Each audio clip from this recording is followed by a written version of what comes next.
Starting tomorrow, I will act.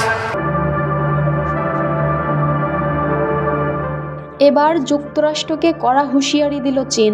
Beijing জানিয়েছে যুক্তরাষ্ট্রের যে কোনো ধরনের যুদ্ধে শেষ পর্যন্ত লড়াই করতে প্রস্তুত চীন। মার্কিন প্রেসিডেন্ট ডোনাল্ড ট্রাম্পের পাল্টা শুল্ক আরোপের তীব্র প্রতিক্রিয়া জানিয়ে কথা বলেছে যুক্তরাষ্ট্রে অবস্থিত চীনা দূতাবাস।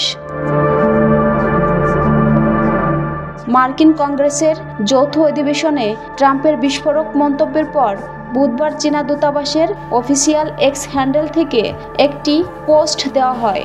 এতে বলা হয়েছে, যুক্তরাষ্ট্র যদি যুদ্ধ চায় তা সে শুল্ক যুদ্ধ হোক, বাণিজ্য যুদ্ধ হোক বা অন্য যে কোনো ধরনের যুদ্ধ, আমরা শেষ পর্যন্ত লড়াই করতে প্রস্তুত।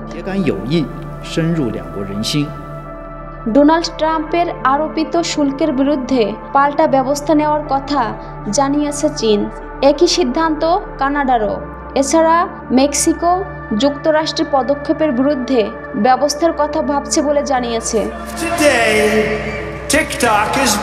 মার্কিন প্রেসিডেন্ট ডোনাল্ড ট্রাম্পের ঘোষণা অনুযায়ী মঙ্গলবার স্থানীয় সময় রাত 12:01 থেকে মেক্সিকো ও কানাডার উপর 25% শুল্ক আরোপ শুরু হয়েছে। অন্যদিকে একই সময়ে চীনের উপর আরোপ করা হয়েছে অতিরিক্ত 10% শুল্ক।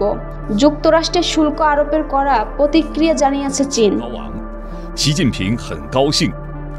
চীনের পররাষ্ট্র মন্ত্রণালয়ের মুখপাত্র বলেছেন, নিজেদের স্বার্থ রক্ষার জন্য মার্কিন কৃষি খাদ্যপণ্যে 15% পর্যন্ত পাল্টা শুল্ক আরোপ করা হয়েছে।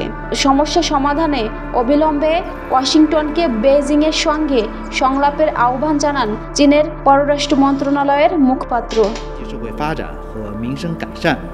坚定开展中巴各领域合作。